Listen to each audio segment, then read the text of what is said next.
Hi అండి, ఇవాళ నేను ముల్లంగి ఫ్రై చేస్తున్నాను. కానీ చూడని వాళ్ళైతే ముల్లంగి ఫ్రై అని కూడా అనుకోరండి. ఇది అంత టేస్టీగా ఉంటుంది, అసలు తెలీదు. ఫస్ట్ అయితే నేనైతే ఒకటి తీసుకున్నాను రాడిష్. పైన పీల్ అంతా చేసుకోవాలి. ఇలాగా కొబ్బరి తురుమేదంతా కూరతో తురుముకోవాలి. ఇలా మొత్తం అంతా తురుముకోవాలి.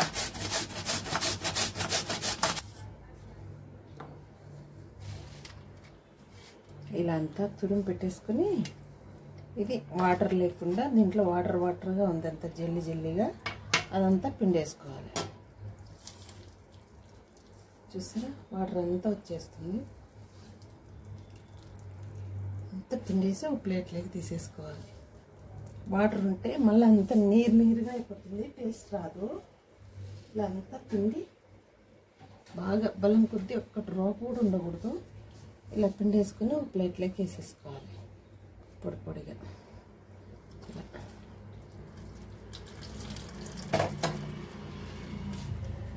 ఇలా అంతా పిండి పెట్టేసుకున్నాక ఈ వాటర్ ఉంటాయి కదా, ఈ వాటర్ సాల్ట్ వేసుకొని తాగితే చాలా బాగుంటాయండి. ఆరోగ్యానికి కూడా చాలా మంచిదంట.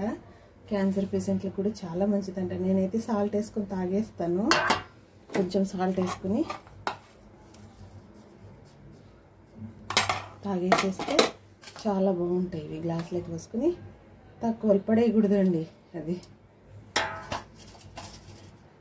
పిండుకున్న తర్వాత ఇలా పొడిగా తీసి దీన్ని పక్కన పెట్టేసుకోవాలి. పక్కన పెట్టేసుకున్న తర్వాత ఒక 5-6 పచ్చిమిర్చి, చిన్న కొబ్బరి ముక్క, దాన్ని వెనకాల పాటు ఉంటుంది బ్లాక్, అదంతా తీసేసి మిక్సీ వేసుకోవాలి. కొంచెం తగినంత సాల్ట్ వేసుకుని మిక్సీ వేసుకోవాలి.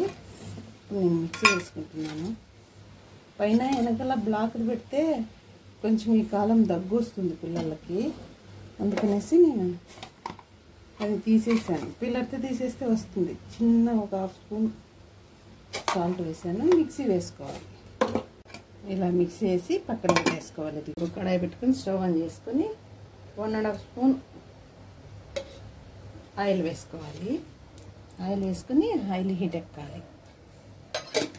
ఆయిల్ హీట్ ఎక్కింది కదా, పోపు దినుసులు వేసుకోవాలి.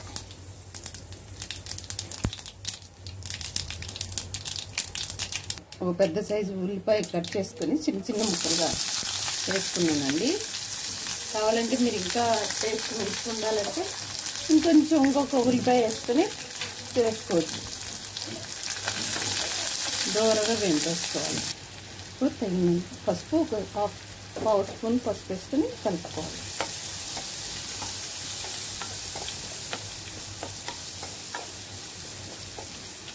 ఇప్పుడు పచ్చిమిర్చి, పచ్చి కొబ్బరి వేసి మిక్సీ వేసాం కదా, ఆ పేస్ట్ వేసేసుకోవాలి.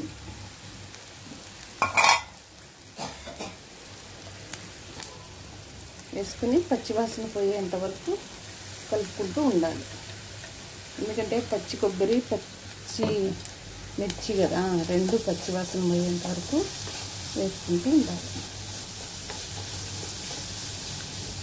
చపాతీలోకి చాలా బాగుంటుంది. చపాతీలోకి, జొన్న రొట్టెలోకి, సద్ద రొట్టెలోకి చాలా బాగుంటుంది ఇది. ఇప్పుడు ఇది మనం ఏదైతే ముల్లంగి తురుముకున్నామో అది వేసేసుకోవాలి.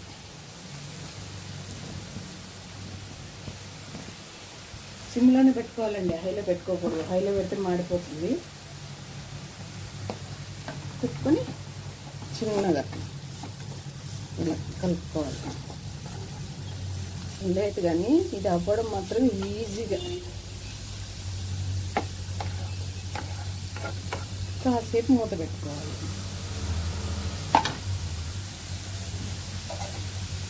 కొంచెం మూత పెట్టేసుకుంటే ఒక 2 నిమిషాలు సిమ్లో పెట్టుకొని ఇప్పుడు మళ్ళీ ఒకసారి కలుపుకోవాలి. మగ్గిపోతుంది, సిమ్లోనే మగ్గిపోతుంది మంచిగా. ఇంకేం ఇంగ్రీడియంట్స్ దీంట్లోకి ఏమి వేసేది లేదు. ఉంటే కొత్తిమీర వేసుకోవచ్చు, నా దగ్గర అయిపోయింది. ఉన్నప్పుడేమో గింతింత వేసేస్తాం, ఆవులకి వేసినట్టు వేస్తాం. లేనప్పుడు గుమ్మన కూర్చుంటాం. అంతేనండి. మళ్ళీ 1 నిమిషం పాటు పెట్టుకొని ఉడికిపోయింది. అంతేనండి, మెత్తగా ఉడికిపోయింది. చపాతీలకి సూపర్గా ఉంటుంది. ఇప్పుడు ఉప్పు టేస్ట్ చూసుకోవాలి. నాకైతే కొంచెం పడుతుంది అనుకున్నా, కొంచెం పడుతుంది నాకైతే, ఎందుకంటే కొంచెమే కదా నేను వేసింది. చపాతీలకి ఎక్కువ అవుతుంది, ఎందుకంటే చపాతీలో కూడా ఉంటుంది కదా, చూసుకొని వేసుకోండి మీరు. అంతేనండి, చాలా బాగుంటుంది. ఒకసారి ఈ స్టైల్లో చేయండి. మీరు ఎలా చేసుకుంటారో నాతో ఒకసారి కామెంట్ చేయండి. ఉంటానండి, బాయ్.